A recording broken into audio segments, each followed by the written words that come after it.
Hello, everyone, and welcome to Smashbox TV's podcast 350 something 355, World's Edition. Terry. World's Edition. Really? That's really 355? Yeah, we were 354 last week. All right. Well, I don't think that could set up any better. You'd almost think that was a setup, but we have 3 5-time world champs here this weekend. Okay. Sure, we'll go for that. Well, here we are. Nonetheless, Terry Miller, the Disc Golf Guy, along with Johnny V. I am, of course, in Ogden, Utah. Johnny V back in the Milwaukee studio. I'm over at the hotel where I'll be positioned now for the week after a little move from one to another. If you want the extended version of the hotel review of the days in Ogden, I could provide that a little bit later. Short version is don't you dare ever go there. You will regret it. So I'll leave it at that for now. There might be lawsuits pending even, so I'm not sure I can even talk about it at the moment. But that's where I'll leave it. So welcome, everyone. We are, of course, one day in to the 2021 PDGA World Championships. Things, probably for you, Johnny, I know we didn't even talk really before the show. Things a little bit hectic today. We had, of course, the morning round take place over with the FPOs at the Fort. Then we immediately switched over to the MPO round that took place over at Mulligan's. And as soon as that was done, I packed up. I ran to the hotel. You probably packed up from the studio, ran back to your house, and we're just going to keep grinding on it. So, same in all seriousness, same things I said in my 20s. So, yeah, exactly. In all. And it's funny how legitimate I mean this by, and I know you barely watch the golf and you barely listen to the commentators because you are pressing the buttons throughout the day. But what did you see today? Because I still feel like you kind of consumed more than I did. I mean, you want to what did you see out there? You want to start with FPO or MPO? Start with MPO. Okay. FPO I'm a little more versed on. Start with MPO, which just wrapped up a couple hours ago. Well, MPO was it was a great battle. I mean, we came out of the gate. Obviously, we had to push back the broadcast a little bit because of FPO running pretty long and our guys having to drive and get food and stuff. But so we pushed the broadcast back just a few minutes. You know, we didn't push any tee times, but the MPO started out and Kevin Jones was already 9 under par. And so he was kind of right there at the top immediately.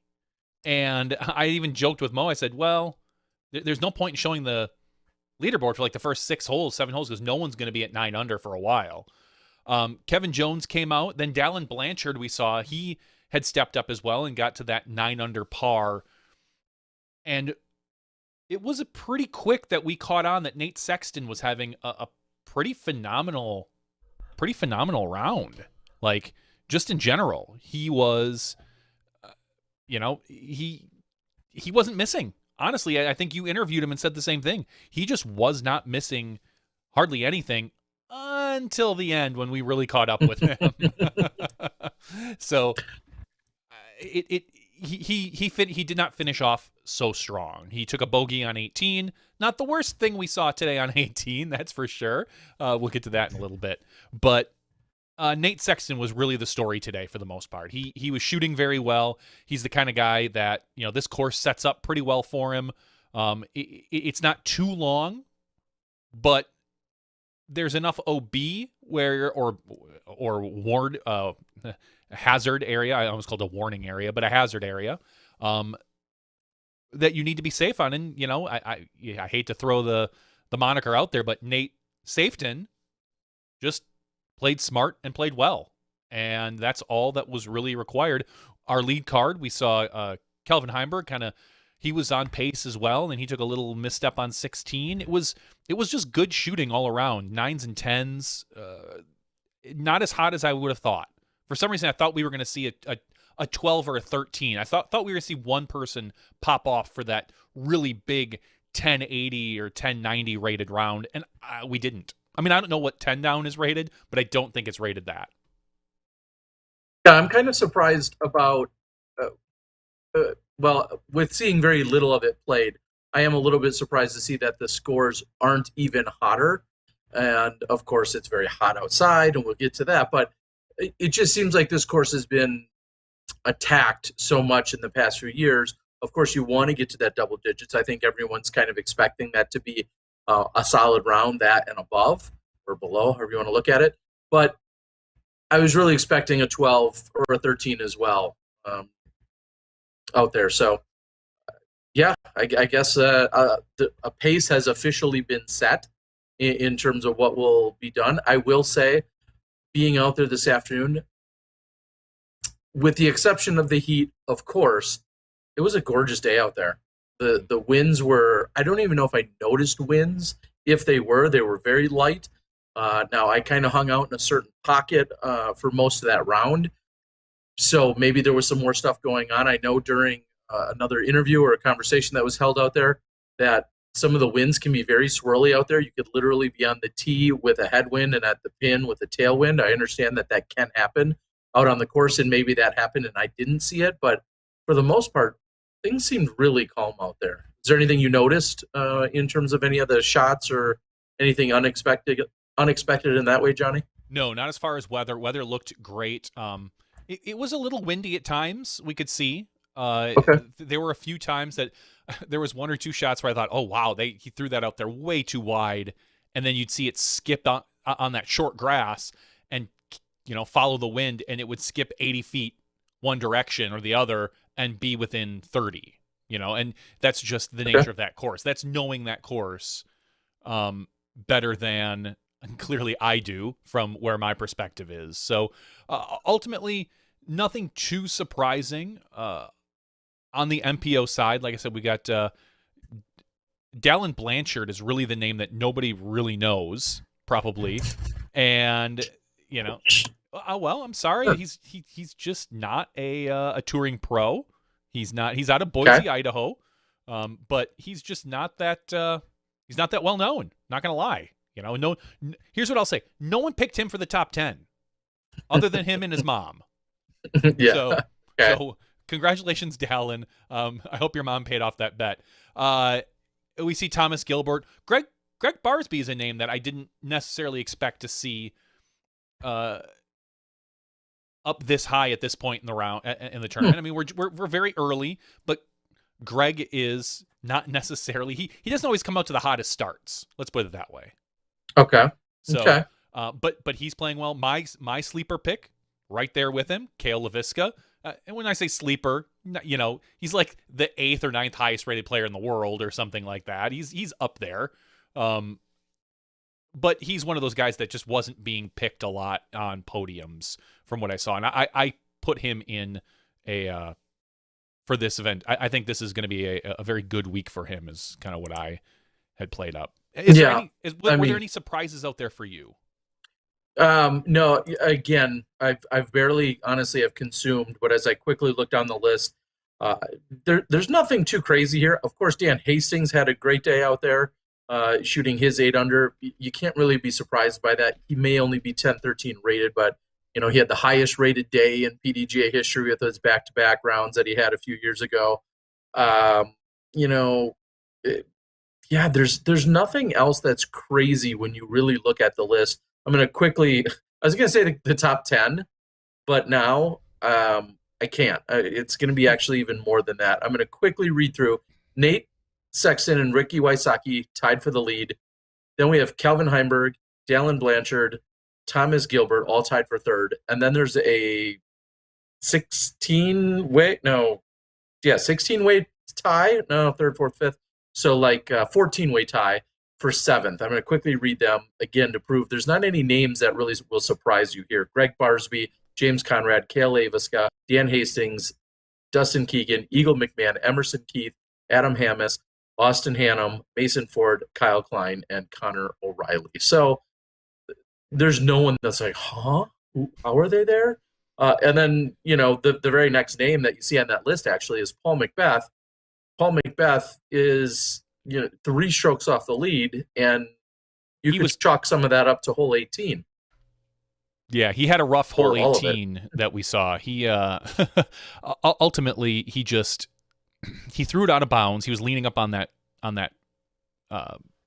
cardboard fence, so to speak, where the line is drawn on the inside of that, which is why he was out of bounds. And then from the drop zone, he hit basket or cage or something and fell off to the right and went OB there. And then just had a simple tap in from there. But that's a double bogey. He lost 3 strokes there. He could have gone into that round the lead. And now he's 3 strokes back. By no means is he out of this. I mean, we're going to the fort. He could easily pick up, probably 2 to 3 strokes on anybody above him with a good round. But it is those are not strokes you want to be giving up like that. Yeah, I mean, and it's really just thinking that hole 18 on the opening round, one of the shortest holes at Worlds, is the one that bites him for the double bogey. We could even maybe get fancy, take a look at UDisc. Of course, we know that hole has a lot of opportunity for a little bit of everything to happen. I was going to say it's kind of a birdie or bogey, but it's not. It's if you get it on, you then have to make a conscious decision whether or not you're running for it. And there's a lot of people that just play it smart and will just pitch it right up to the base of the pin and then move on from there, which makes perfect sense as well. So if I quickly take a look at some course stats, and I'm going to move over to hole 18. I do want to look at this. They're going to only play it one more time. It comes in as the 9th most difficult, averaging 2.9, with 44% below par, 25% of the players getting par, and then 31% getting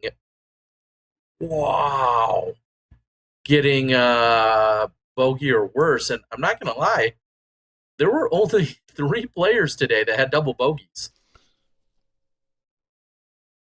Yeah. I'm even mildly surprised by that. Maybe because all of them ran at the putt from the drop zone, or I guess you could go out about anyway. It doesn't matter. Yeah. Point is, just 3 players with double bogeys. I was honestly expecting that to potentially be even more, but I guess maybe a lot of people just kind of took their medicine. If you went out of bounds, they pitched it up next to the basket and then tapped it in from there. Paul clearly, was trying to save the par from the drop zone, and that fell right. I was going to say short, but short and right, and then fell wet. So, all right, well, very interesting to see out there. Of course, everybody heads to the fort. I don't want to say it almost sounds useless to talk about what happened today, because it's obviously it's not, but I'm just saying, like, until we see everybody get one additional round in at the fort, I do feel like, that's when we're going to have a better gauge of where people are at. And it's still going to be only 40% over, but at least we'll see what everyone can do out there. You could see any one of our players in the top 20 shoot 3 over par. I'll just make up a number, but shoot over par. I mean, there's anything could happen out there. Is there a shuffle after the second round? Are they shuffling A and B pool? Am I correct in saying that? They would have to. I would think is my thought. They each play a round, and then I would think they should shuffle. I don't know for sure, but my guess is that they would. Some of the names I wanted to talk about that you're not seeing up at the top that are a little surprising after playing mulligans. This is where we start calling people out. Paul Ulibarri in 122nd place, shot a 1 over par, had a very rough day. Moving, yeah, rough. Wow. Gavin Rathbun, who's been just playing really well, shot only a 1 under par. He's in like 87th place. Chris Clemens shot an even 105th place. These are names that, if you'd have asked me where Gavin Rathbun was going to finish this weekend, not to say he still can't, I would have told you probably top 15 with the way he's been playing. This is the event it's very difficult. There's a lot of pressure here. I don't know if this is Gavin's first Pro Worlds or maybe his second.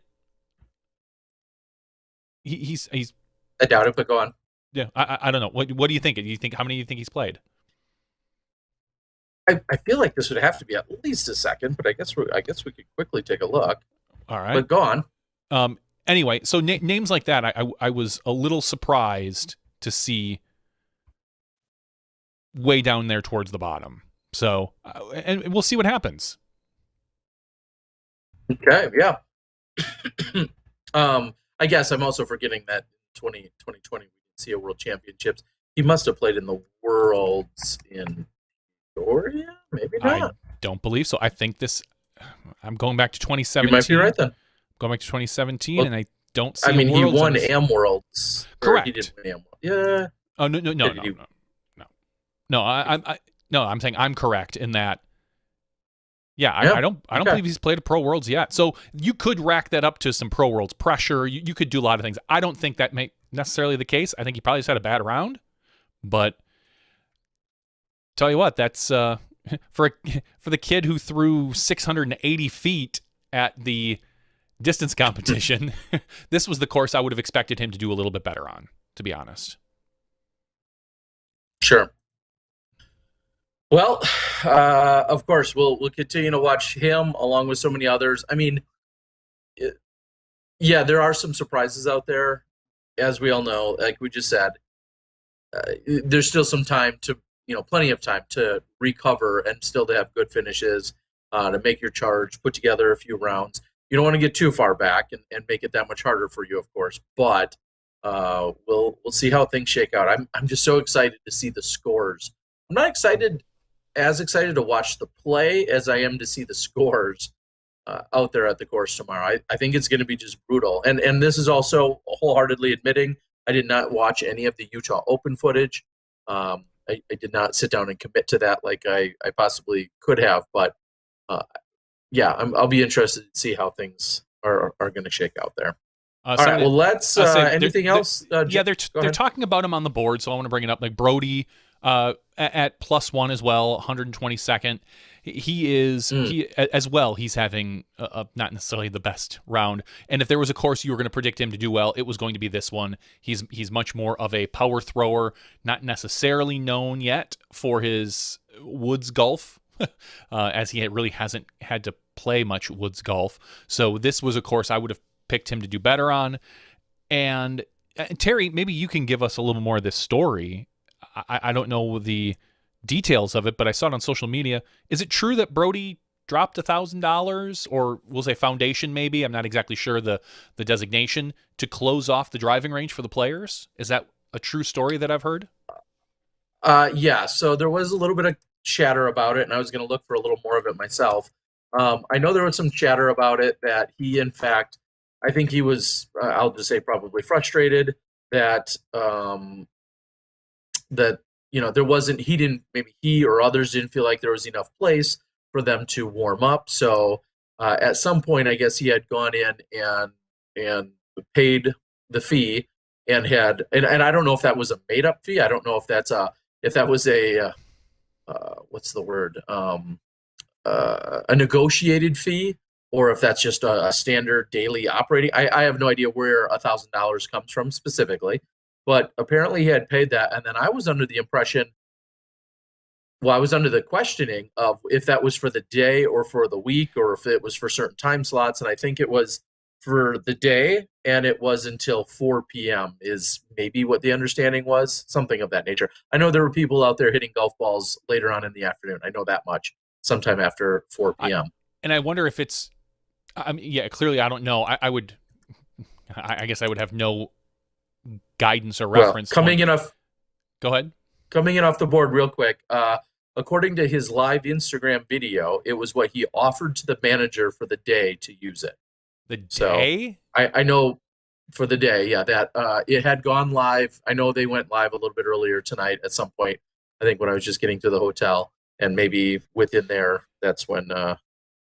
So I've also heard. Now I don't know if this is breaking news or not.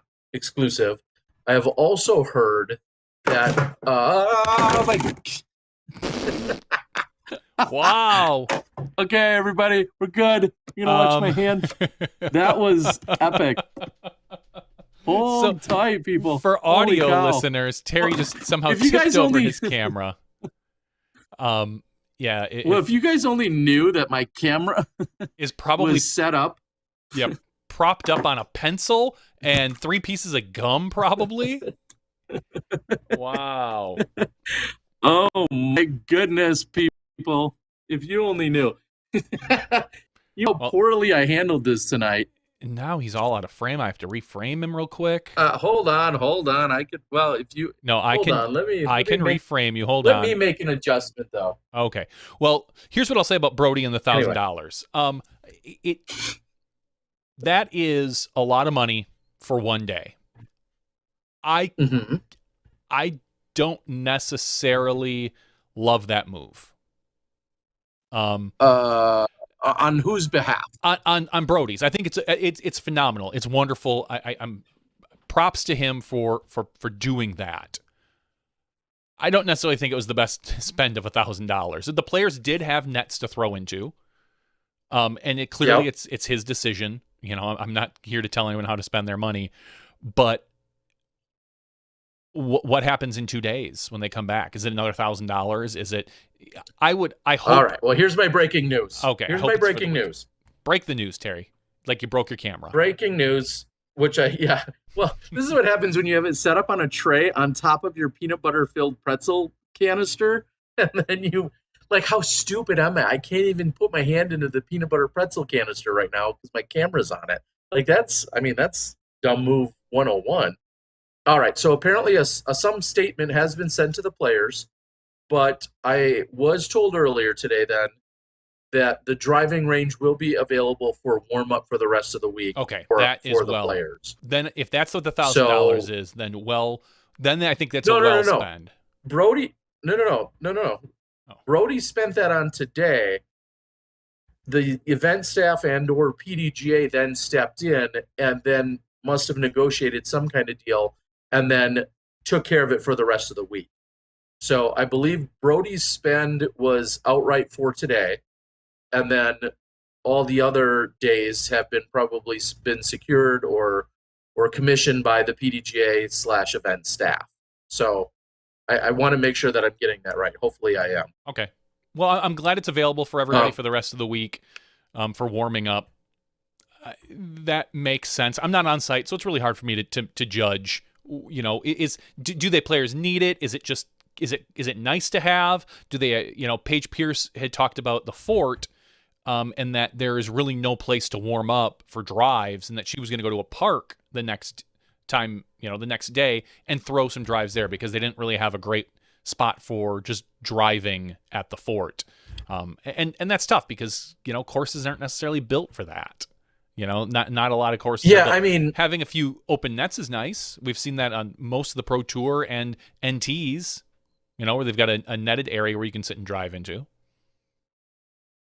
Well, I mean, just to throw a comparison out there, go to Maple Hill, which is rated as one of the best courses on the planet, and there's no good place to warm up your drives there. There's a net right next to the tee area, and I understand what Paige is saying, that you really like to be able to see your disc, you want to see how they're acting or flying, and I can understand all of that, and I like that she's going to make the adjustment for herself tomorrow, and that she'll go find a park or somewhere else to warm up.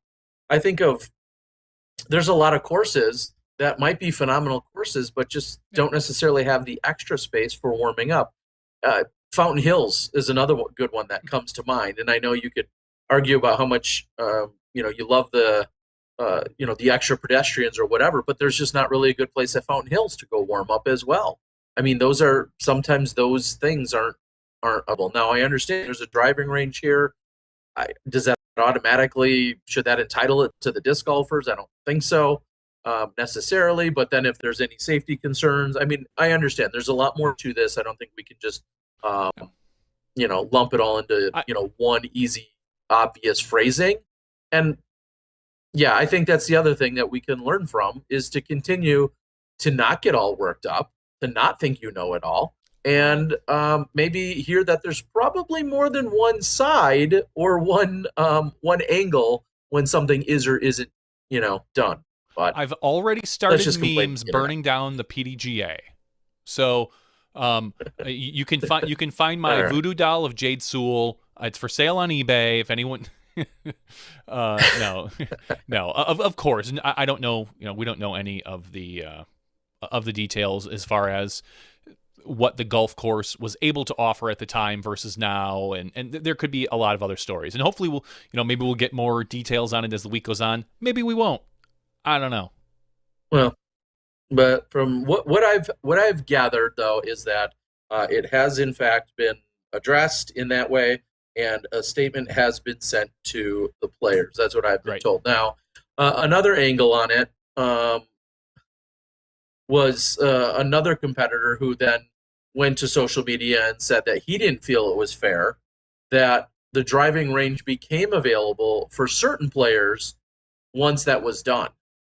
And I guess I'll ask you, Johnny, do you have any input on that? I mean, after what Brody did, and then, you know, I'm just going to make up a time because honestly I don't know what time it was. Let's say he showed up at noon, but everybody from 9 to noon couldn't use it. But when he showed up at noon and wanted to practice, he did it.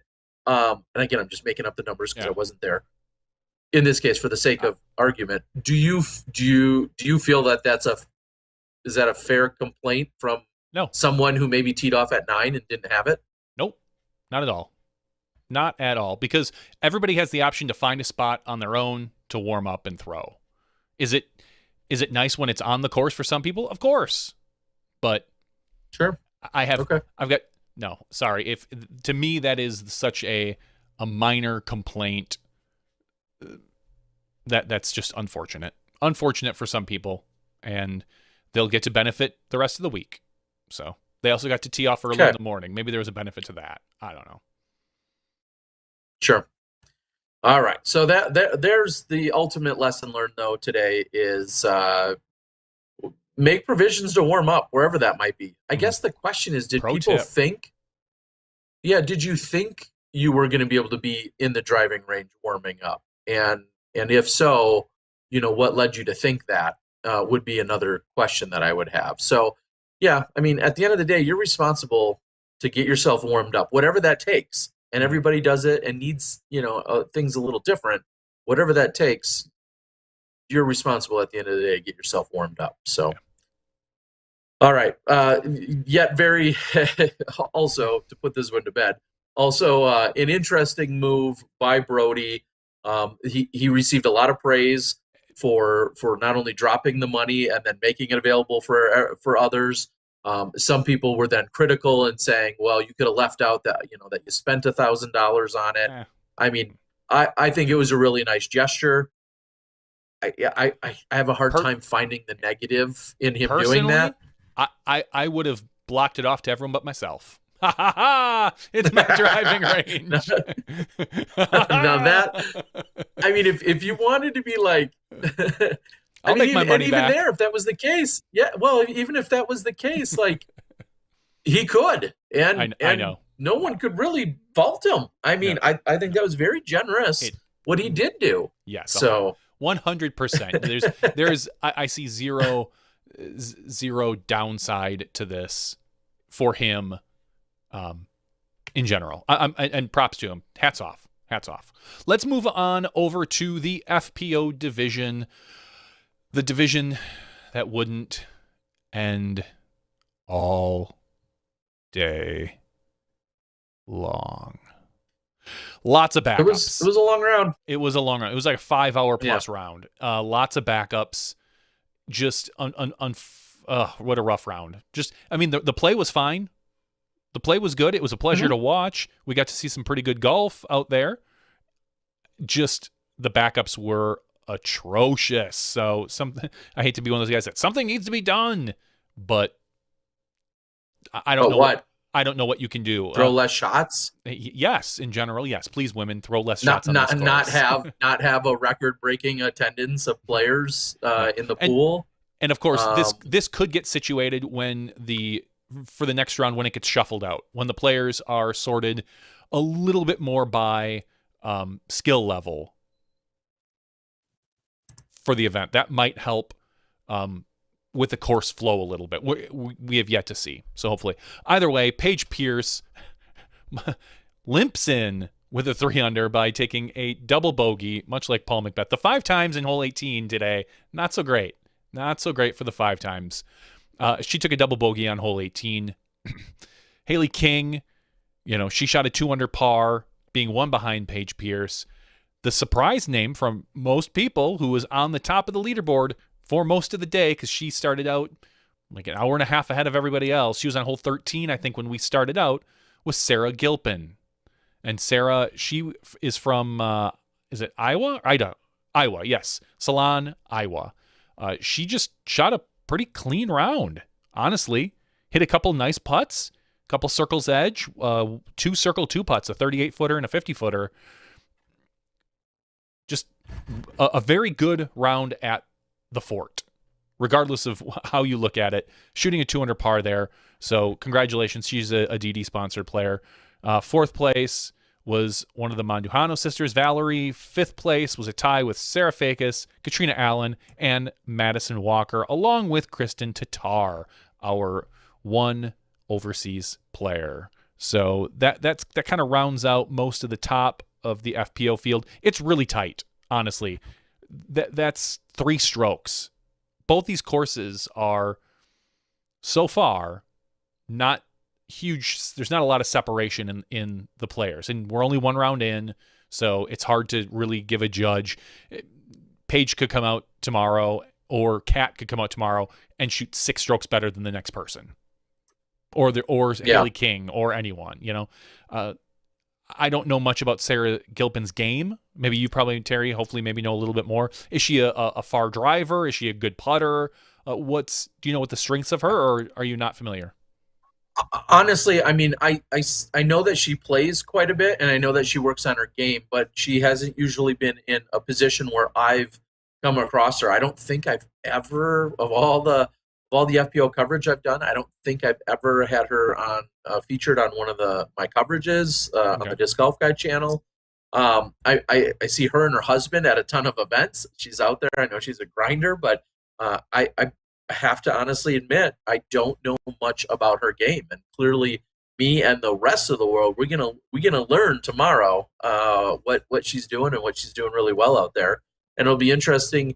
We have the statistics of what she did at the fort, and then having her take her skill sets over to Mulligan's in the morning. Again, we're going to get to. I saw her briefly this afternoon. I said, "Nice job," and I'm excited to see what she's going to bring to this lead card at the World Championships. And she made a post earlier about that there's still some good players to come in, but seeing her name atop the leaderboard at the World Championships is just an incredible feeling. I can only imagine. And then, when it's all said and done, after hours of waiting to find herself still on the lead card, and just a single stroke off of the lead, incredible. And you mentioned it. She had one of the cleanest scorecards out there, just the 2 bogeys, back-to-back birdies on 2 and 3, and back-to-back birdies on 12 and 13. So 2s and 3s seem to be favorable for her. And then you look at all the par 4s and 5s, just par. I mean, people on the board are just saying that she's just an all-around good player. Kim Gianola says solid forehand, good backhand, and good putting, which is useful, having all those things. I wish that could be said about me. In general, playing a lot of people, just a very solid game, nothing spectacular on any one front, just overall solid play. So good for her. I'm excited to see her tomorrow.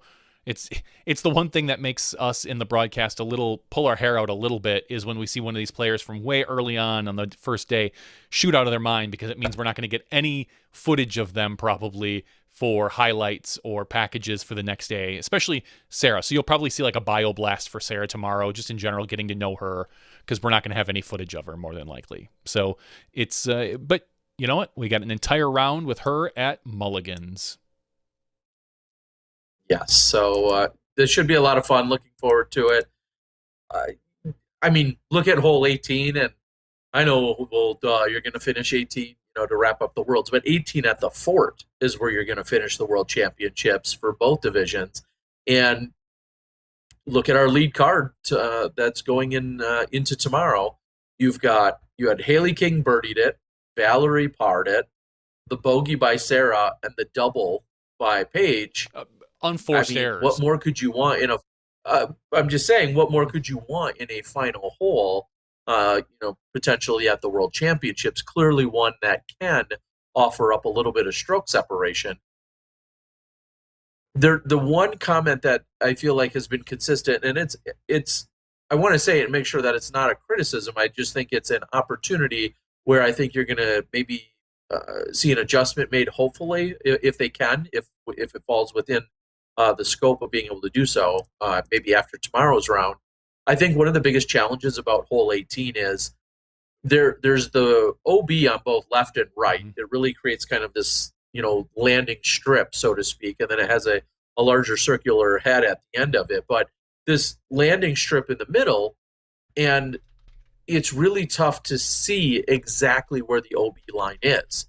There's shorter cut grass, which is in bounds, but if you're 200 or 300 feet away, it's really, really tough to be able to decipher exactly where the inbounds landing strip is. And I've heard that now from MPO players. I've heard that from FPO players with regard, going back to even the mixed doubles on Saturday. So I don't think they could make any adjustments to the course. I think it would have to be left exactly as is for tomorrow's round so that all of the A pool saw it the exact same way the B pool did.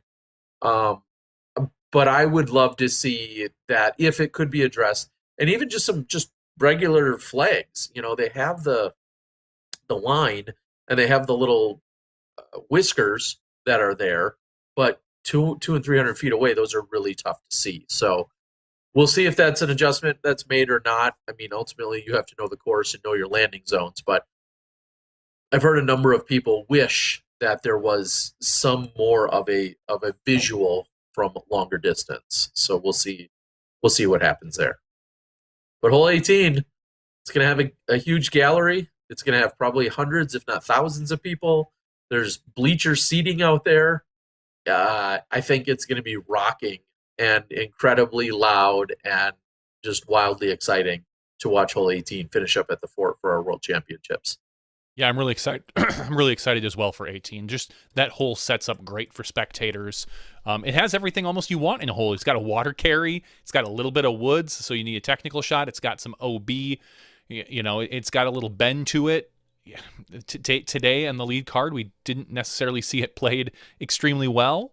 We saw Paige, who had, it looked like she was going to roll into the second round with a big lead, like a four-stroke lead, but then her third shot, she overpowered it. Like, I don't know, I'm not exactly sure what she was trying to accomplish with that shot, but she just threw it. It was a poor shot. Like, it was a tough turnover shot that she just overpowered, I think. I don't know, but it just wasn't the best shot for her, and it ended up costing her. Yeah, I feel like she just didn't turn it over enough. And I mean, that was ultimately what happened, is she needed to put more ante on it, and she didn't put enough ante on it. And then it hyzered out quicker and then carried, deep of the OB. I mean, clearly going for it from where she was, being pinched, not pinched, but she was pushed up on that right-hand side. It was a different, a difficult angle. And normally you're not too worried about, well, if I get it 10 feet away or not. Well, here you need to get it within 30, otherwise you're going to find OB. So, and then she almost cans the long putt. But yeah, that's what jumps off the page at me almost more than anything for the lead card from today, or what now are the four leaders, is just the difference on hole 18. The 3-stroke swing between Haley and Paige, woulda, coulda, shoulda. She pars that even, gets up and down for the easy par. She's that much more comfortable tonight, but she's ready to go. So that's what we saw. I'm going to take a quick look. Lisa Fakis also very clean round today. She was right there, hovering around the lead for most of the day as I was checking UDisc in the morning round. Also, Valerie, she really got it together. A little bit of a slow start for Valerie Mondahano. She had a slow start, but then played really solid throughout the middle portion of the course. We talked a little bit about Kristen. Nothing wowing or spectacular, but nothing terrible either. That she's all fired up. Madison Walker, of course, having a great round out there, along with Katrina Allen, as they sit at even along with Kristen. So it's incredibly tight among the top 10. What do we have? 5 strokes separating the top 10 players. So pretty cool to see. It was really great. Speaking of top 10, we see in 10th place Julianna Korver. She was featured on the lead card today. She's another 5-time champion. She looked good, like just very consistent, very solid. She was throwing, she's no longer a powerhouse in the field, so to speak. She's not one that's going to wow you with her distance anymore, but she is so consistent right where she wants to throw. And she has such I don't want to call it unique, but patented. Is it a Sunstein patented form? It's very all day, yep. All day long. It's really great to see how well she did. She had a couple spots where she just kind of had some bad putts, but other than that, I think she played extremely well, and it's nice to see that with a stroke or two picked up, she could easily be on the lead card again. So I'm excited to kind of keep tabs on Julianna. All right. And also other players to keep tabs on. We mentioned Kristen, of course, being from Estonia. And then the other 2 gentlemen that are from Estonia, Kristen's significant other, that is Silver Lot. He shot 2 under today over at Mulligan's. That hasn't been a tie for 71st place. And just above him, also from Estonia, is Albert Tom. He finished really strong, getting 4 out of the last 5, and he shot a 3 under. So the other 2 Estonians on the MPO side had shot 3 under and 2 under, Albert Tom and Silverlot. And then what do we have? 1 other, technically. Well, there's again, I don't call Simon an international player anymore. He has residence here. He owns a house here. That's great. He can claim and represent Germany. I don't consider him an international player anymore at this point. Maybe I'm wrong for that, but and the let's other not one forget being Thomas Gilbert from Canada. Exactly. Thomas, I tend to find the camera Gilbert. Yeah. He shoots 9 under. We mentioned him earlier. He is in a tie for 3rd. So pretty cool to see. So that's your international contingency. The board is saying it's not a real world championships without Lloyd Wima. And that's definitely one way to look at it. I don't know if there was. I'm sure there were other storylines, of course. Real quickly, from a personal tech side, we had some struggles this morning. It sounded like Jamie's check-in apparatus was all ready to go, and it worked, and everything. There's some new equipment that we had that seemed to be working fine in the past. Today, I was then scheduled to kind of walk along with the card, the FPO card, and be called upon as an on-course, field reporter, and the technology just did not play well. We've got a new phone to do it, along with a new mic apparatus and all this other stuff, and for whatever reason, it just simply did not want to cooperate today. So tomorrow morning, we're going to have some testing in hopes that everything can get all situated there. It sounds like everything went well, though, with Jamie this afternoon. Is that a fair assessment, Johnny, from what I gathered? Yeah. As far as tech, with Jamie checking in. Yeah, it was with Jamie checking in. That seemed to work out relatively well. I mean, there's always a little tech issues here and there. We've got the booth on site today, so they're running off of the booth itself is running off of Verizon hotspot. So they've got there was and Terry. It is. I know you didn't know that. That's why I dropped that. Yeah. And what happened is what I expected to happen in the morning, or this afternoon. The hotspot runs into issues when you have so many people around. So we had to make some adjustments, but we were able to kind of figure it out. Me and Nate Doss were able to kind of make some adjustments with the quality that they're getting, that they're sending us, so that the audio, because honestly, the audio is really the most important part during the broadcast, and that worked out really well. So after a little bit of glitching, we got it fixed up. And that the booth was fine, and there was maybe a hole or so where we just kind of muted the booth, and everyone got a little peace and quiet, some natural sounds, and no commentary. So, and again, some people love that. Some people hate it. Ultimately, towards the end, it worked out just fine. Jamie's stuff worked great. Cameramen, man, they went from that 5+ hour round, turn around, threw some food in their mouth, drove to the next course, and more or less were on the course. Crazy. They did phenomenal. As far as the booth goes, I mean, commentators are commentators. You're going to love them. You're going to hate them. So some people are better than others. There's, that's, from, Hannah Macbeth, really? That's who we went with. So. Sorry, Hannah, are you still watching right now? Is Hannah on? Oh. No, Hannah did great, as did Val and Charlie. It was, they are a good trio. So. Awesome. Well, good to hear. It was, I did not, because of the tech issues, I really didn't have any idea what was being said in the booth, or anything that was, corresponding or whatnot. So anything that was thrown out to me was just me coming in from left field and chiming in when I could. So, yeah, it sounds like everything. Of course, I'm sure there was an issue, a tech issue here and there, or a glitch here and there, as you're referencing possibly. But hopefully everything went well. I'm going to say it right now, and I'm going to try and say it as much as I can throughout the week.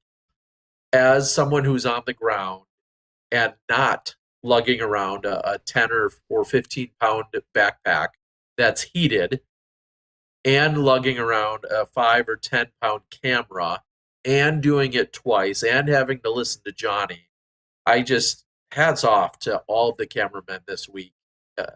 I cannot say enough.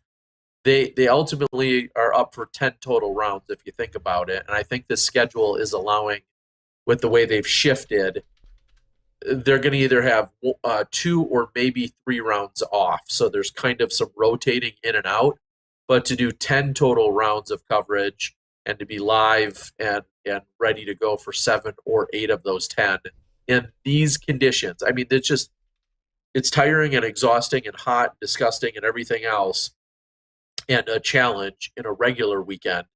But then to crank up the Utah heat to triple digits, I cannot say enough about the cameramen. And hopefully none of them pass out at any point. And if you see any cameras just pointing up at the sky for more than a moment, exactly. But I just can't say enough. I mean, I hope everyone makes it through just fine this week. Post-production, most of them are just catching 1 round. Come on, that's easy peasy. But a lot of these, the live guys are out there catching 2 rounds each day here. So I have to get that shout out in there. Just incredible. I want to step away from Worlds for a little bit and follow a story that we've been following. Follow up on a story that we've been following for the last few weeks. Elaine King gets her 300th win. Finally. I know, it feels like forever. Gosh. No. Congratulations to Elaine King. It took her 20 years or something. Or 30, I don't know. Jeez. Congratulations, Elaine, on your 300th win. She won the Eco Tour presented by BTW Global Rocky Mount. So congratulations on that event, taking down like $140, but more importantly, the 300th win. She's the first player in PDGA history to get 300 wins. And she is the all-time win leader in any division. I know Schwebe's running at her, but she's better than you, Schwebe. Sorry. She's 300 first. The true North Carolina great. Yeah, that's what it comes down to. Even though she's from Canada originally, but whatever. So congratulations to Elaine. Yep. The other thing the other thing we need to talk about, big announcement made yesterday with Discmania. They officially currently not and have never been a sponsor of the show. Nope. Go on. No, I was letting that awkward silence sit for a second. Ultimately, they have opened their own production or manufacturing facility, kind of, sort of, over in Sweden. They are a stone's throw or a disc's throw away from Lat64's factory. And I guess there is some collaboration between the two of them. Latitude 64, I think, worked on a lot of the preparation for the new machines that will be pumping out Discmania discs. The discs that they are putting out are, I want to say, replicas, kind of their current ones, maybe with a few tiny adjustments. They need to be resubmitted for the PDGA, the P2, and then there was the DD3, I believe, as well, were the ones that they talked about. Those have to be resubmitted because they're new molds. Innova owns the molds, Discmania owns the names, and never the two shall meet. But ultimately, Discmania now will be producing their own discs, so that means it will be easier for Discmania to control their own manufacturing process. Fair enough, Terry? Yeah. There's obviously been a lot of conversation around and also speculation. And I'll be the first to admit I have not dug into every single moment of it. I know there was, like I said, a lot of speculation, but the fact that they're going to be able to do this and move forward, I'll follow that up and say I know that they today had released at the event a very limited number of the P2s, which is their most popular putter, a P2 that was in fact molded with their new machinery and technology. And then they also, in the last day and a half or so, have dropped a pre-order for these P2s, which will not be arriving until September. So, it's a big step, of course, for them. I would say the same of any company that's moving forward with getting more machines. I know I've had some conversations with Steve Rico at Legacy. I'm not going to spill all of his secrets yet, but it's great to see the growth for all of these companies, and they're all trying to get caught up. And clearly, we're still some machines and some companies I feel like are running 24/7 and still not able to get caught up to the demand that we have in disc golf right now, which is pretty awesome. I would love to know maybe more of the details, and maybe it's pretty obvious. Like, is the machine that's there, is that officially Discmania's machine? Do they own that?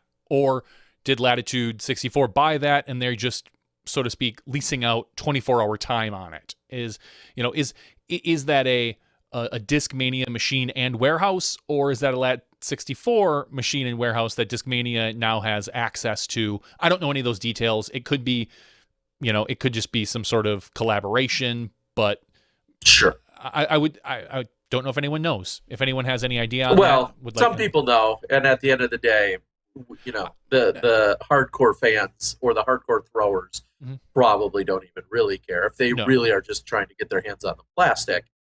However, I will reiterate, when a lot of people had said, hey, just buy the molds from Innova to continue to create your Discmania originals, that wasn't really a feasible option. A lot of the molds, if not almost all of them, that you see from Discmania are either identical or slightly varied versions of an Innova disc. I hope I'm not breaking any major news or stomping on your hopes and dreams, but it's truly astonishing to me to how many people say, I do like this disc, but I hate that disc, and it very well could have came out of the same machine. Not just the same machine, sorry, the same essentially the same molded parts. But you guys can keep believing what you want. Someday I'll tell you about Santa Claus too. That you're really there's a riveting story. That you're Santa Claus in your off time. I've got the belly and the rosy cheeks for it. So I know you do. Just saying. Ho ho ho. I'm just saying. So anyway, yeah, certainly some news that is big to your hardcore fans out there. So good on them. Yep, I'm excited for it. Any chance we have to get more discs out on the market, the better. More machines. Well, until you have too many machines and then the demand goes down, and then what do you do with all your extra machines? I think that's a legitimate problem. I also want to quickly touch on David Greenwell. Again, he completed his round today and was competing here he has played in every single open division world championships that's been offered. So it's the 40th year, or it's the 40th worlds, but not the 40th anniversary. It's the 40th anniversary. I don't know. I think there's been 40 of them, but it's not the 40th anniversary, because that would have been last year, maybe something like that. I'm not good with like actual details. We'll hover around some of the details, but I think you guys know what I mean.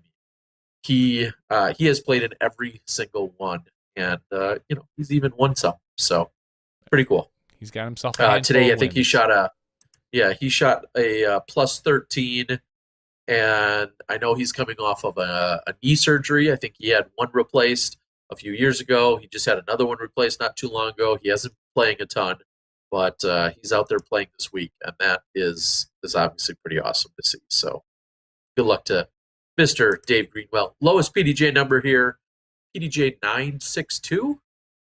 So nothing but respect for Mr. Greenwell. 962. All right, Johnny, anything else that we saw that is worth discussing from our World Championships day number 1 here in Ogden? Not that I saw from my perspective. Did you watch the award ceremony last night? I know it was streamed on DGN, but I don't think you were clicking the buttons. Okay. I'll just chime in, say that was one of the shortest. Of course, now we were very spread out. We were in the Egyptian Theater in downtown Ogden.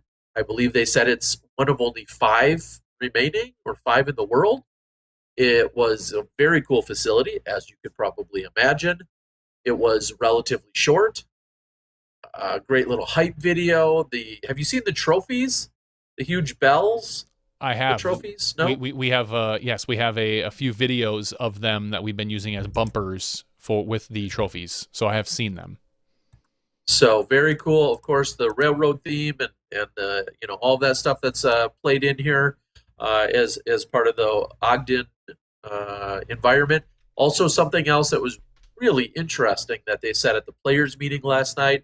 There was a mayor, I believe the mayor of the city, and then also the county executive type gentleman. One or both of them basically said that Ogden and maybe Weaver County or the city of Ogden is one of only 2 or 3 cities that actually had an uptick in economic impact throughout COVID. And that was all tied to the overall recreation, basically, that's offered in the area. So apparently, I think there's a lot of cities in the United States. He said that they were one said one of only 2, and one said one of 3. But either way, one of only 2 or 3 cities apparently in the country that had an actual economic increase over the COVIDs. So that's pretty incredible. Ray says it was the county commissioner, so thank you for that clarification. But lots to do here. There's trails, there's reservoirs. Obviously being out at the fort is special and unique in its own way. There's just the mountains that obviously are in the backdrop everywhere you look. You see the river around that kind of encompasses the fort. It's pretty incredible out here. But yet every single day I've found a way, and I think it's maybe with the newly found air conditioning, that I feel fine throughout the day, and I'm incredibly stuffy and getting stuffier by the minute sitting here right now. So that's not great. Lucky you. Oh, and curling. Yeah, I couldn't forget about curling. Curling, there was an opportunity to learn and do curling Sunday, and unfortunately it was a time that I couldn't see it or go participate. I think it went from 3 to 5, and the field games were still wrapping up. Which leads me, Johnny, I know you were dying to know. Always am.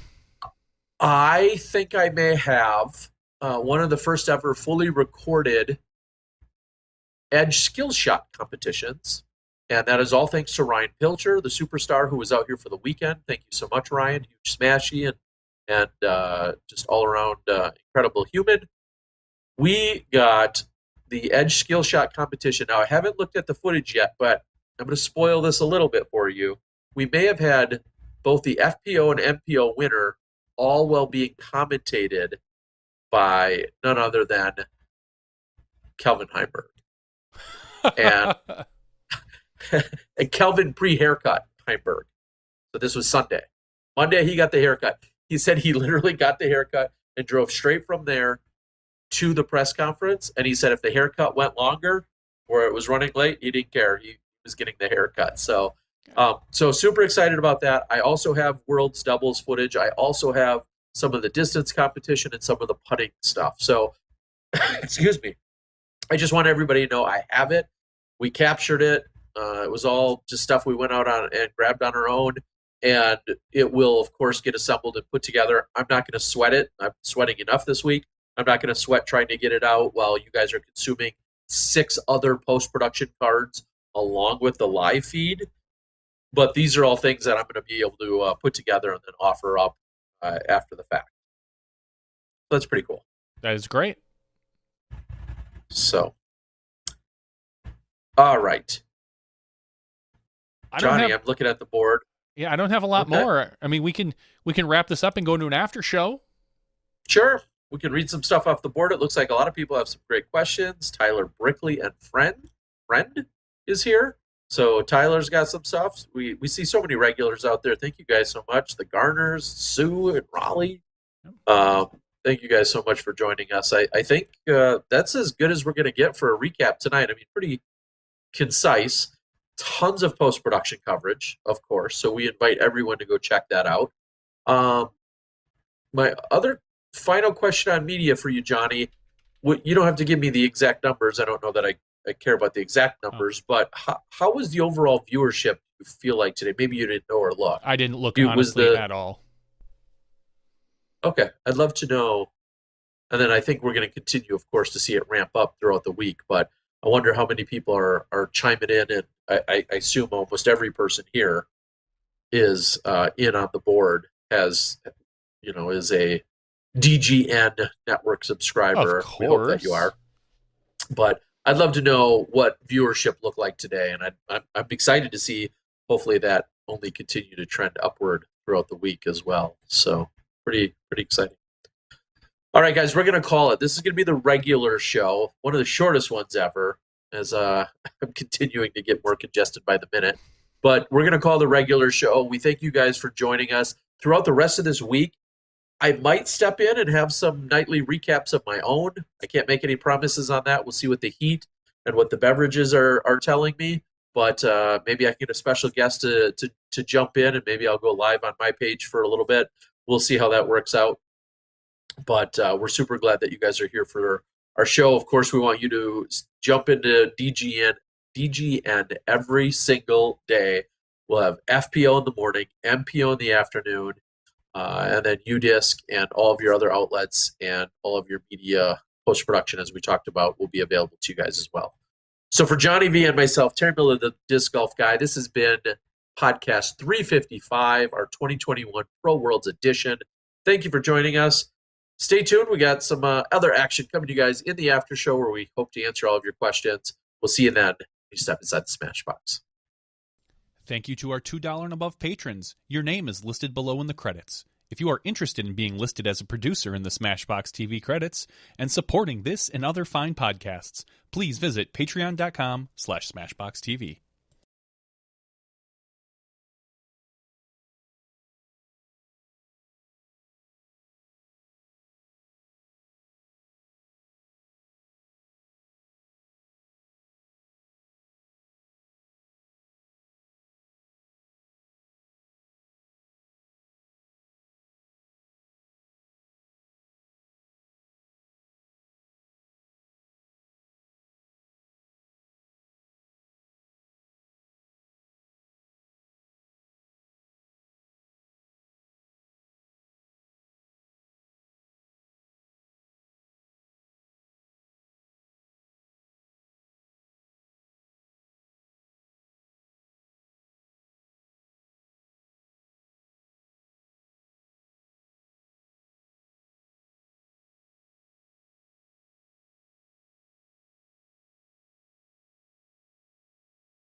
Hello, everyone, and welcome to Smashbox TV's podcast 355's After Show. World's Ogden, Utah. After Show Ogden. Welcome, everyone.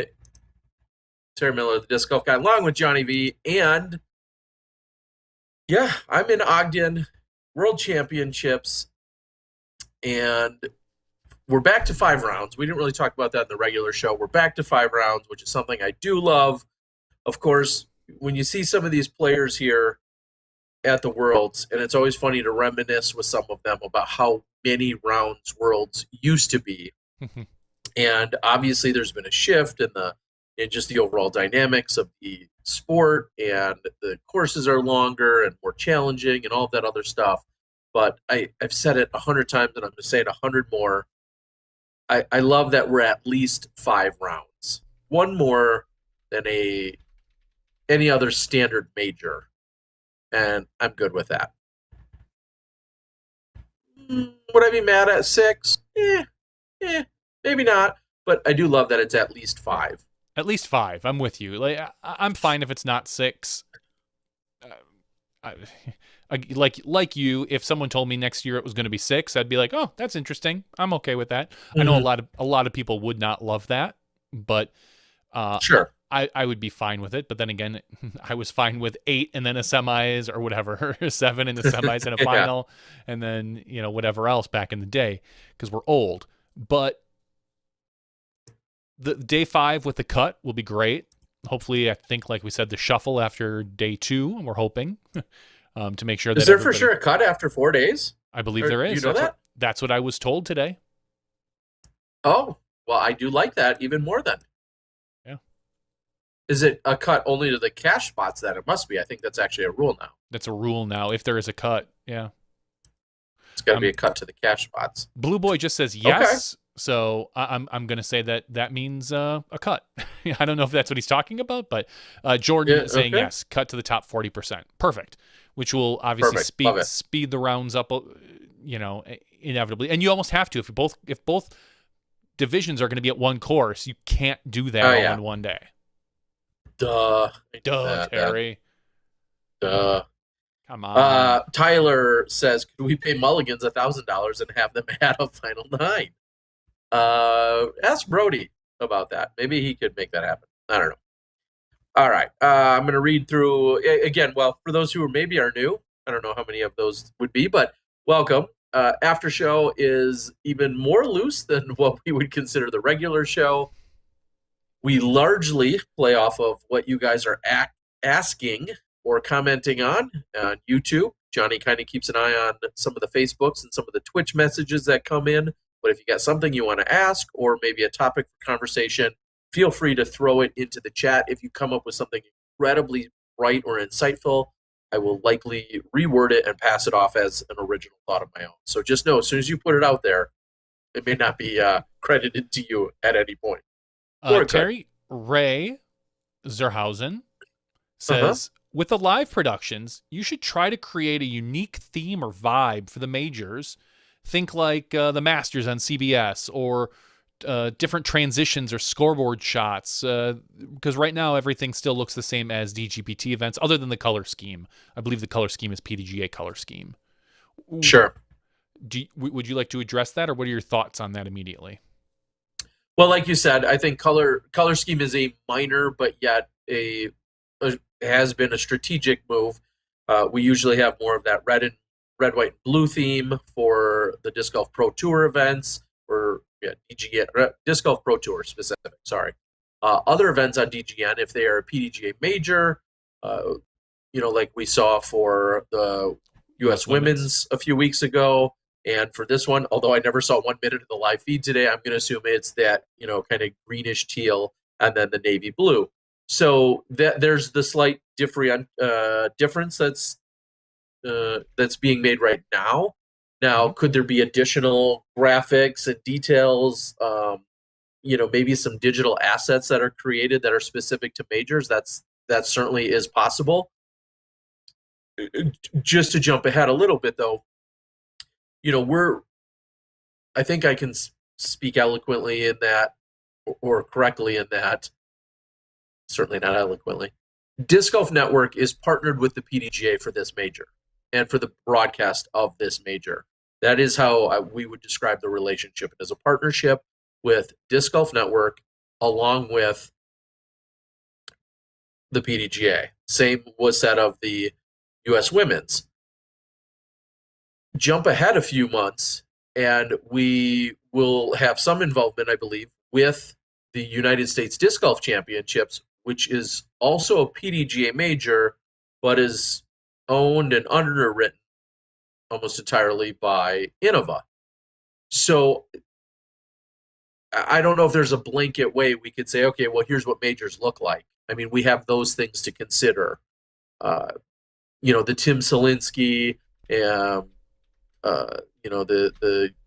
Masters World Championships, if that were in the mix, so on and so forth. So there's some considerations there. I like your idea. I think as a generic concept, I guess we'd have to think about where that could be done. Now, entirely separate things could be done where maybe it's a specific commentating crew that's always for the majors possibly, or, you have a special behind the scenes audio or video feed, or maybe there's some other creative things that could be done that are exclusive to majors. I don't have any of those ideas because I'm not real bright like that, but there's stuff that could probably get conjured up and then executed. Sure, there is. Definitely. I think it would be awesome if we had a special graphics package for Worlds or a special graphics package for Silver Series and DGPT events, NTs. That's all. I mean, as we've come to say in the booth or in the control room now, efforting, which means, when someone asks you to do something and you're trying to do it, you just tell them, okay, efforting, which means I'm working on it. It's a quick way to say it. And that takes a lot of efforting. There's a lot of time that gets put in. We're still a relatively small crew, much bigger than we used to be, but there are still, that's a lot of work, honestly, coming up with unique transitions, or all the graphics and stuff are run off of UDisc's back end, so those won't change because I don't think UDisc wants to take the effort to change all them out. And second of all, I mean, a lot of it is the collaboration is the word, the cooperation between the PDGA and the DGN or DGPT, whatever you want to call it, the DGN. This is their event. I mean, they have some say in it ultimately, but if they want something special, they have, all they have to do is reach out and we can tell them how to build something. I mean, it takes a lot of effort to build that stuff. I mean, most of these graphics that you see were done in the off season, which is why they don't usually change during the season. So there is, it would be awesome. It's just difficult. So it just takes time. And if you have clever or unique ideas that are even remotely feasible to execute, I think everybody would love to hear what those are, and then we would look into it from there. So I'd love different transitions. A lot of those. Okay, I feel like that's something that's incredibly minor. I would love to see maybe something at a grander scale, but that's a good place to potentially start. Yeah, Tyler says he's got a clever idea. It probably involves Tyler, so I don't know. I don't know if we want to go there. Although getting Tyler involved would be probably a lot of fun. So it would make us a much smarter crew. I don't know if smarter is the word. More talented. Wow, and Tyler just jumps in on the super chat. Thank you so much. I think there was one way earlier in the broadcast tonight, so thank you to whoever that was. BDC Concepts, and at the time had also not only super chatted but also said, "My money is on Paige Pierce." Well, BDC, your money actually is in Smashbox coffers now, but very cool. We appreciate that, and so thank you to both of you guys.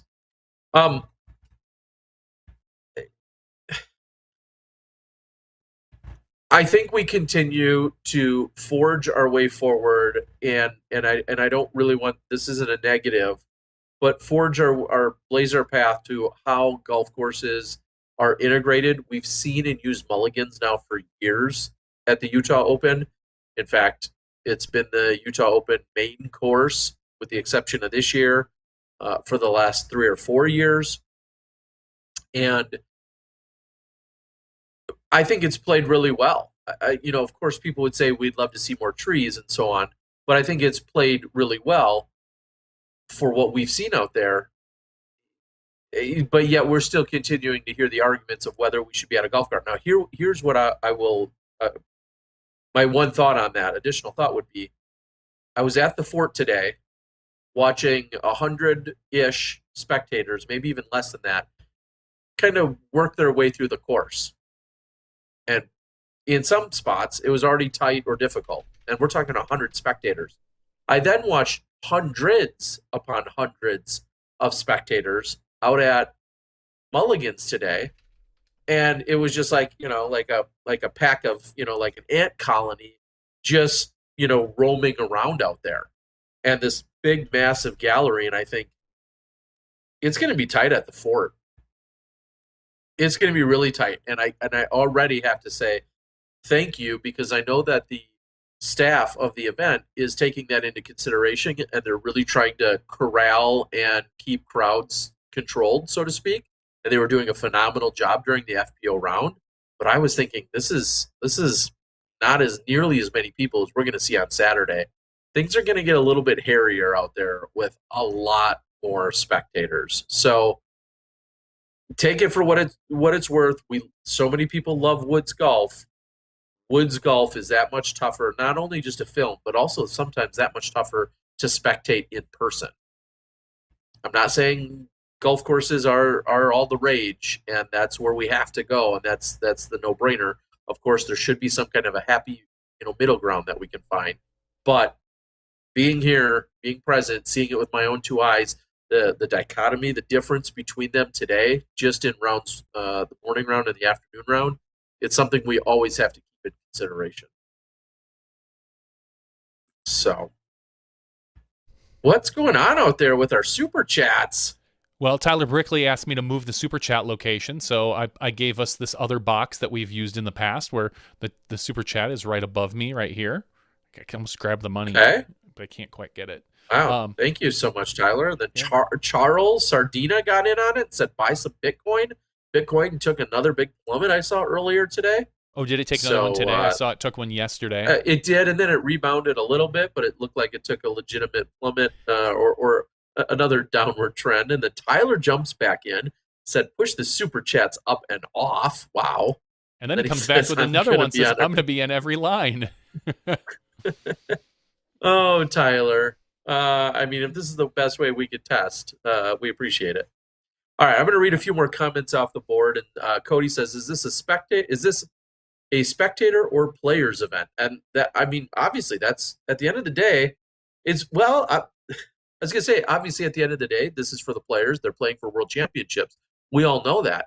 But then you talk to somebody like a Macbeth or a Wysocki or sometimes a Page, and they very much make it sound like they're playing disc golf almost to entertain us.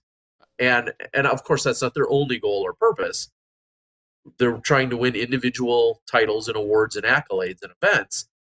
But I think you're going to get more of a mixed reaction than you really think when talking to some of our top players. Some players feel like they're here to put on a show and to entertain crowds and galleries, whether it's in person or at home. They almost feel like that's their main duty or objective, is to entertain or wow. Simon Lizotte, of course, subscribes to that theory about loving to entertain us. Now, we know they're trying to win these titles, but some of them are more into the entertaining us than you think they are, or they maybe even come off as.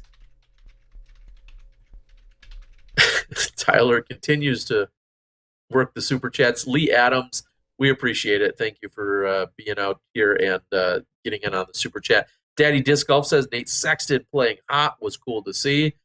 Certainly, we're excited to see how he finishes things out over the next couple of rounds.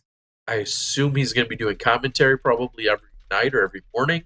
So, how that's going to factor in. I think it's going to be like a lot of other tournaments, in that him and Germ and Yuli usually do that. Now there's already going to be a little mix-up come tomorrow, because Yuli likely will be teeing off many hours earlier than Germ and Nate will be.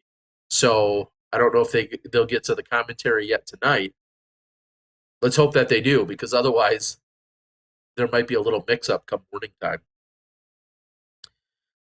The Conqueror says, do not sleep on Hamas. I don't think anyone will.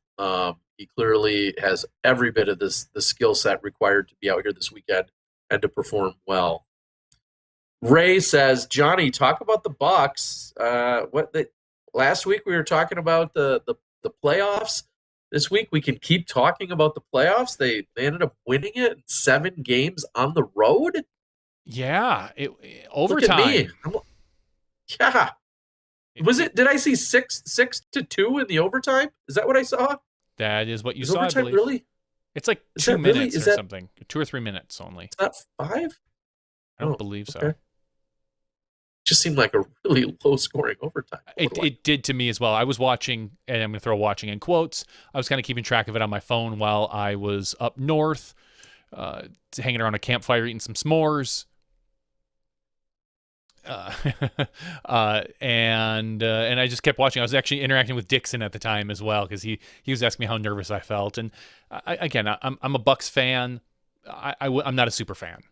You know, we've got a couple friends who are really big fans, but it's good to see them. We're going to the Eastern Conference Finals. First time we've been there in forever.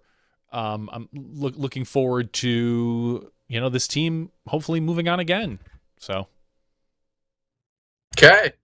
Well, like you said, not a super fan, but cool. Of course, cool for Milwaukee, and cool for economic impact and morale and all that other stuff. As we all know, that those things that come along with any sports team that's performing well. Very cool to see. Kyle out there says a shout out to Amy Lewis in the FPO side. Yes, there is a shout out for her. Amy, I had recorded getting an ace at when I was in Alaska a few years ago. I've known and seen Amy and Mo for many years. Here's how I know things are hot and they're really warm here. Amy Lewis is almost kind of famous, maybe at least I review her as one person that is always wearing pants. She wears jeans when she competes more often than not. During the mixed doubles, I saw her in a pair of shorts and I thought, oh my gosh, it is really hot here. Amy Lewis is wearing shorts. So, and I think Madison Walker even was also shocked too. She's like, "Oh my gosh!" Like that tells you how hot it is here, folks. But yes, cool to see Amy Lewis here this weekend, and a field of 70 plus or 70. Awesome FPOs. That's insane. Do you know the exact number, Johnny? Guess. You want to guess? 68. No, they all played. That 70. Were signed up. Yeah, 70. All 70. Very cool. So, breaking some records there. All right, I'm going to keep reading from the board here. I think Paul's double bogey might come back to haunt him. When he loses by 1, 2, or 3, it certainly will. At least it happened early in the week, so later in the week he'll have already forgotten about it, I'm guessing. Still needs a world giveaway from Terry Swag. Yeah, we'll have a giveaway. We'll probably do 2 next week for you guys for some kind of a giveaway. Tyler says, supporting Smashbox is kind of a side perk to getting your name on the cool board. Well, thank you, Tyler. We appreciate it. Scout Recycler asks, what do you guys think of the Eagle video with his dad? Johnny, you probably didn't get a chance to consume that yet, did you? I did not get a chance to consume it. I don't know if I will. I'm not going to lie. Oh, my gosh. Like, it's just... You jerk face. No, it's nothing to do with that. I mean, we practically got the story the week before on the podcast or 2 weeks before on the podcast. I'm sure it's a great short little documentary. It's like 25 minutes or something like that, which is, really, which is awesome. And I'm sure it's great because Brian Geis is amazing, does some really amazing work. It's just not really up my alley. Like, maybe if I find myself on a plane, I'll download it and watch it. But I can't imagine myself going out of my way to see that personally. So Wow. I'm sure it's Gosh. good. It's like you eat meat, you big jerk. I know. I'm just not. I just have a lot of other things I need Jeez. to do. 25 minutes is a long time to sit down and watch something that. Yeah, I know. Especially when you can watch it like 1.5 or 1.75 speed too. But I could. whatever. I literally could. And I'll be the first to admit I have not seen it yet, but I am very excited to sit down and watch it. I heard Eagle talking about it and how he had watched it and then rewatched it and some of the emotions and such that he had with it. And like you said, of course, Brian, super talented. And so I am very excited to sit and watch it. We know that Joe Mez and Brian always put out good work. So I will consume it. I just haven't done so yet, but it's definitely on my list. All right. Let's also keep reading. Oh, no. Is that a $20 super chat? Oh, and Dan a Harback. $25 one from Wes Warren. Thanks a lot, Dan and Wes. Much appreciated. Yeah, and, Dan, sorry to read as you posted. Rest in peace, Tammy, my beautiful sister. Lost my sister today. Oh, very sorry to hear that, Dan. Sorry, Dan. We love you, buddy, and of course, sorry to hear that. Wes, thank you as well. We appreciate the support. All right, I'm going to keep also then reading a few of the other details here. Sam says watching Double G's caddy wearing black pants and a long black shirt was painful. Give him credit. If he can sweat it out, he can make it happen. Congrats to him. Scotty G says, I like the coverage, but would rather watch other cards throwing discs than watch feature cards sitting during backups. Here's the craziest part about that, Scotty. I'll say this. We have more cameras 6 trying to cover more golf than we've ever had before. And it still became a backlog of trying to get cameras in the right positions to get coverage to give you more shots than what we did today. And that's not an excuse, but that does feed into the, people, I hate one camera, 2 cameras is enough, 3. Like, we're up to 6, which we would have never dreamed of being at. And now we're at 6. And even a backlogged course still can really make the broadcast crawl. Crawl. That's the word. Yeah, crawl along. At one I understand point, what you're saying. We had every camera on one hole. Literally every camera was on one of those par 5s or par 4s because the top 4 cards were all backed up. And we had 3 cameras on card 1. We had 2 cameras on card 2. Then we had 1 camera on card 4, which I believe is where Haley was. And then we caught card 3 during some of those backups. We sat and just kind of watched, players play, but there's a few different thought processes behind that. Obviously, sometimes we will just show players sitting around, depending on what they're doing and what they're saying, and watching the FPO play Spot It today is fine. They did play it today again. Oh yeah, there was a hardcore game going on. In fact, they got Julianna to join in at one point, so she was really it was kind of funny and cute. And there are times like there's a story to tell. I'm going to throw out a name, Ellen Widboom, who had a rough day today. Are we going to show Ellen Widboom hacking up a fairway when we could show Haley King having a really cool moment with Julianna? Those are choices we have to make, and sure, a lot of people would rather watch, somebody chuck up a fairway 150 feet at a time, and some people wouldn't. So it's a tough choice. And there are times that we will watch somebody hack up a fairway, and there are times that we won't. It's tough. It's tough. Everyone says, "Oh, just bank a bunch of shots." That's kind of lame at times too, because do you really want to watch golf that happened 20 minutes ago just because it's a shot? Usually, once we're kind of past a moment, the moment's passed. We're not drudging up things from let's watch the second card on hole 2 because we didn't see them when we're on hole 7 now. Sure. It's difficult. It's difficult to decide what does and doesn't get played sometimes. And ultimately it's not my call. It's mostly Mo's call. But I agree with him 90% of the time. So Yeah, and just as you said, it's always a balancing act of sometimes people. It's incredible to me how many people love to just kind of sit and listen in maybe on what a lead card is talking about, and they are completely enthralled by that. And some people say, no, I need to be watching somebody throw a disc.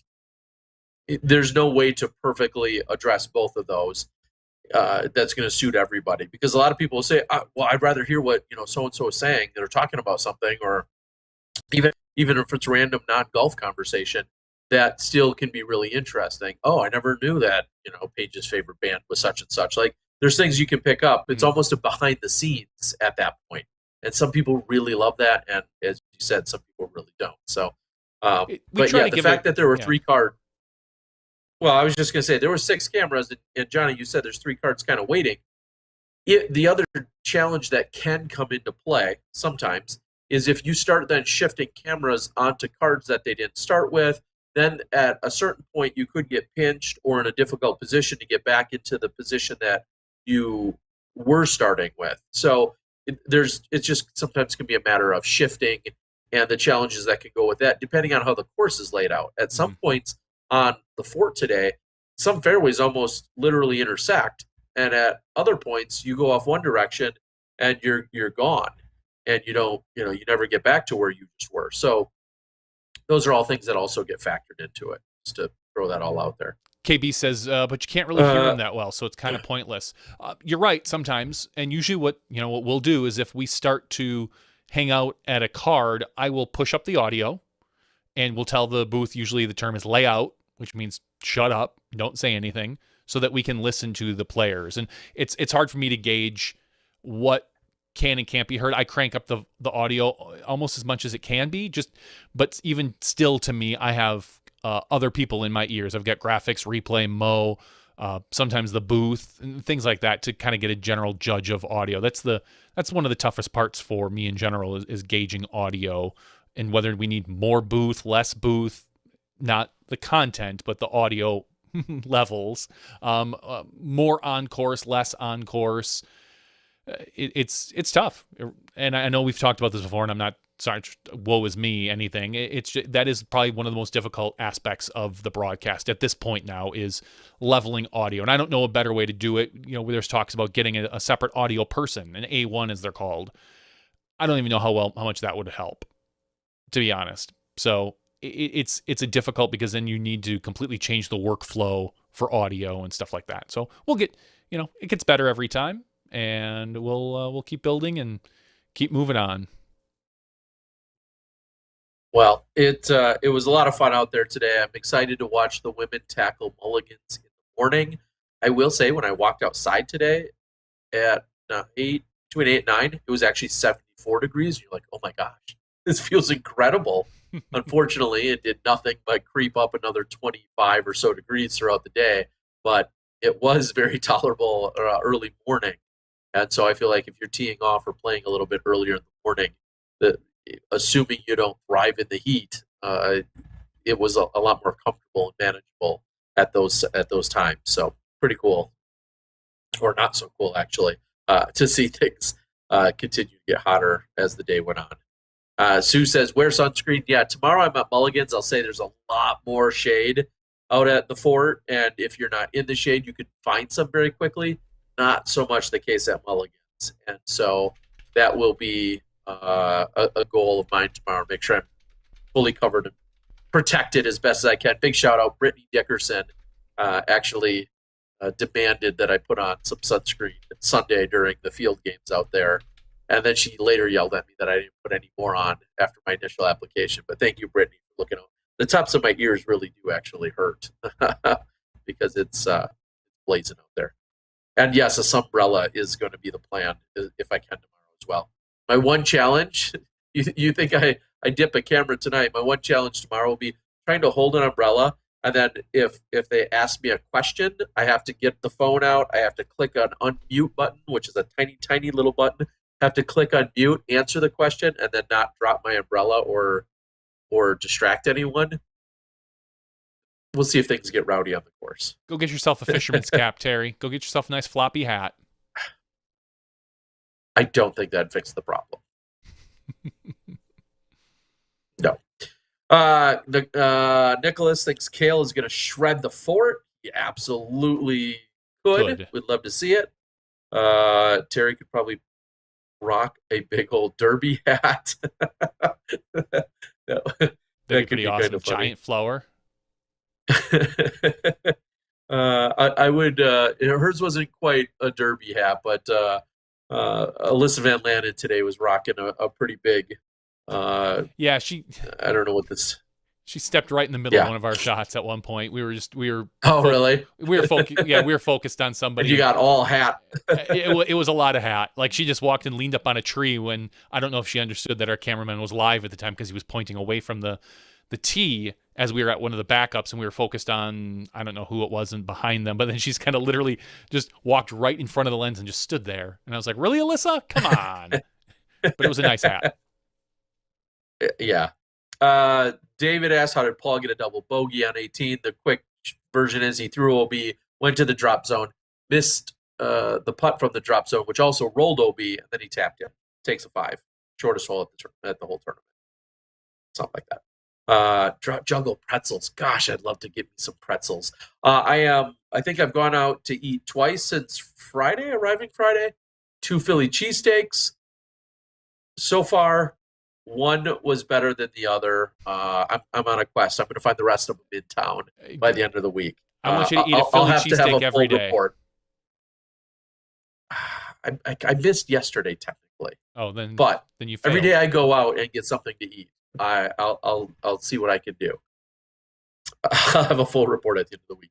How well does the equipment hold up in the heat? My iPhone says overheated all the time in summer. Funny you asked that. Today I was trying to use my Google Pixel to take a couple of short videos and or pictures. Just would flat out say, your phone's overheating. I'm going to shut down. Oh, cool. Thanks.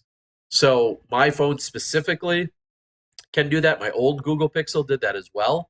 So I didn't get a full use out of the new phone that we're using for the Pro Tour, which is maybe like a Galaxy 20 or something like that. I'll be interested to see how it holds up when I am connected to the internet and when I am chiming in live. We'll see how that goes. Ricky is right on schedule. That first round at the fort will be at the separator. I mean, he's not going to bust out to a 10-stroke lead tomorrow. I'll tell you that. I mean, he might play well, and he might pull away a little bit, but I mean, he's not going to have like a 10-stroke lead by the end of tomorrow's round, no matter what he does.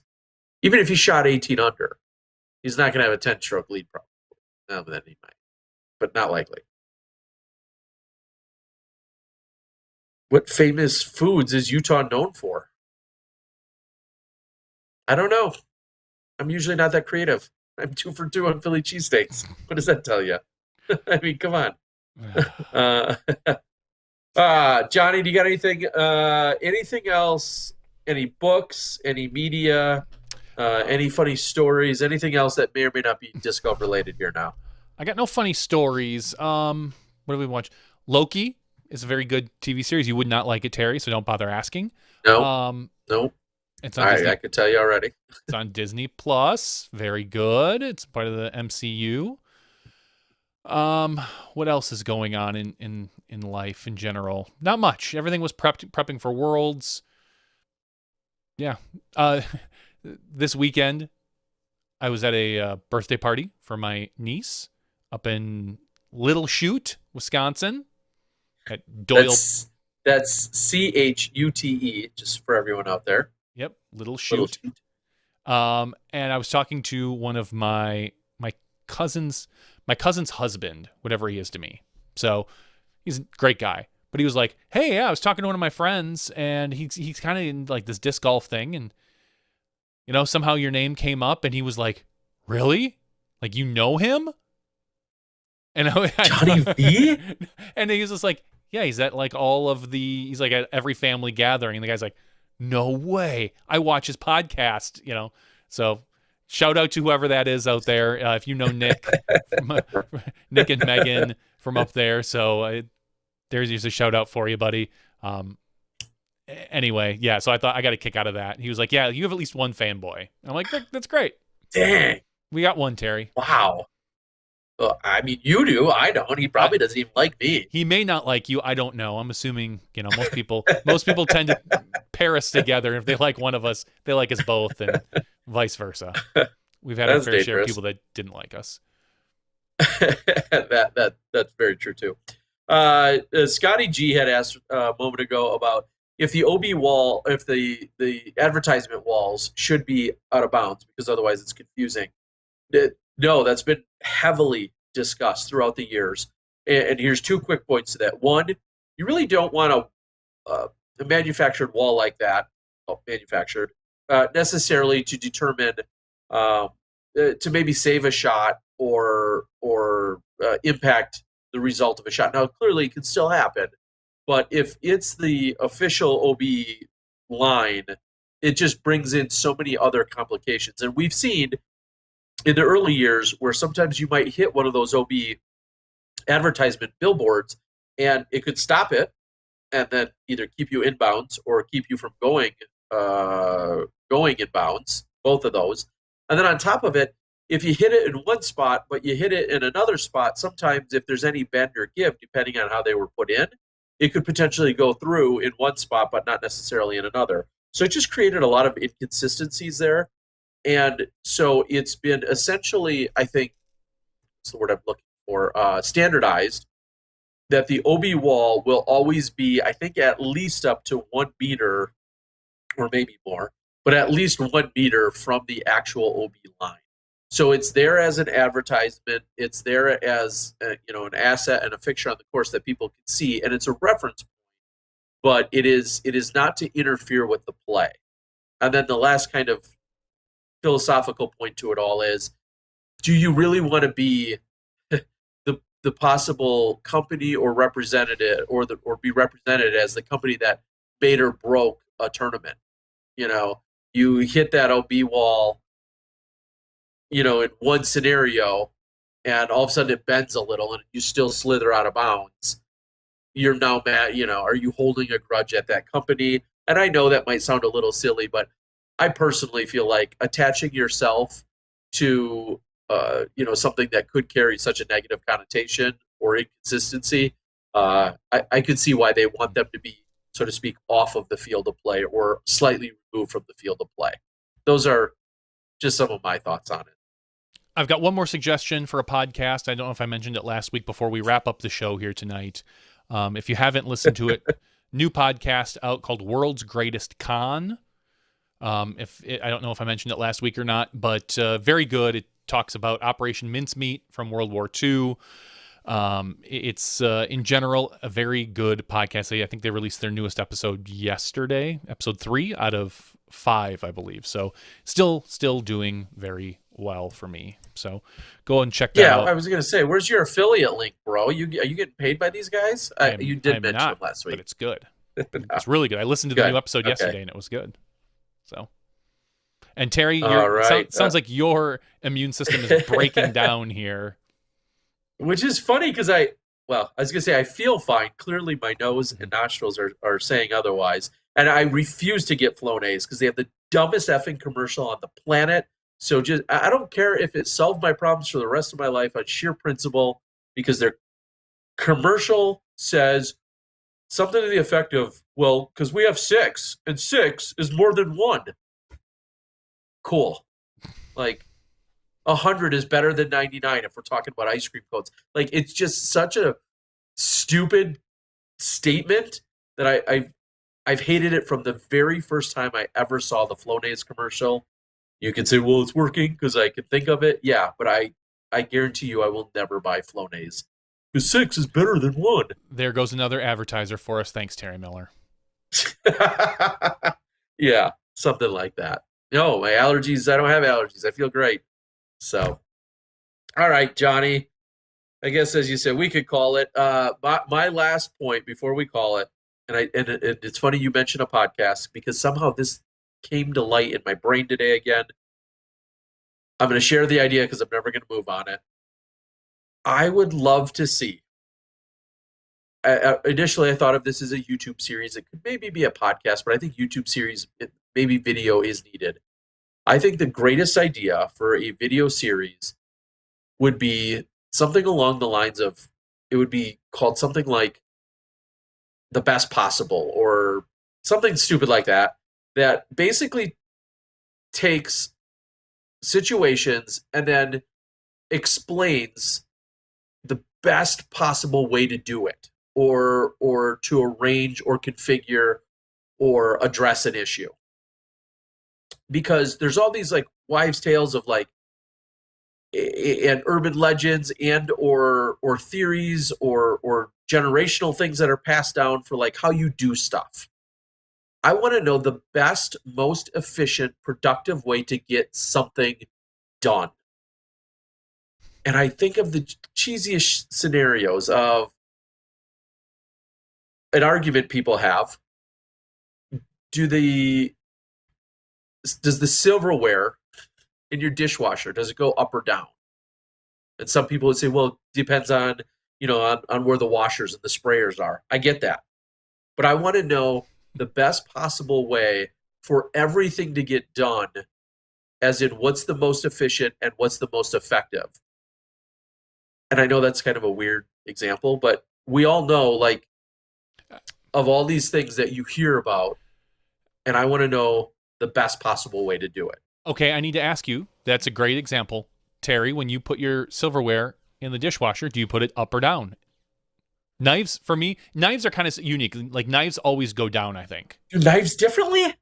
You do knives different from the rest of your silverware? I didn't say that. I just said, in general, I think knives should go down just because you don't want the sharp ends poked safety. up. Safety reasons. I think that's, but what about you? Do you put silverware up or down? In the dishwasher that does not work very well at my house, that needs to get replaced, down. The silverware goes down.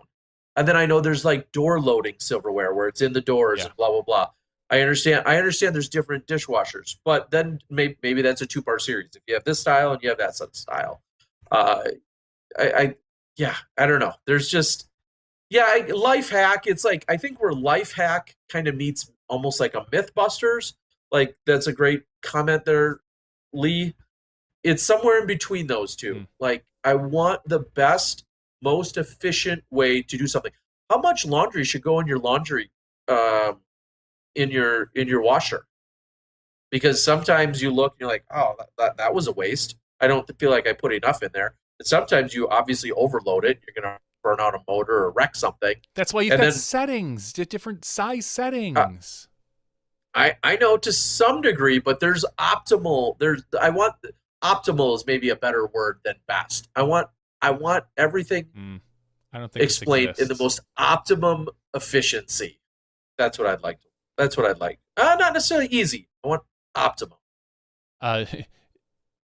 Gin Germs says more silverware fits up, but if you put the silverware face up, how do you grab it to put it away? Now you have to touch every spoon, the part that's going to go in somebody's mouth. If it's yours, that's probably not a big deal. But if you have company over, do you think they want you like fingering up their forks and silverware tines and stuff like that? I mean, I don't know.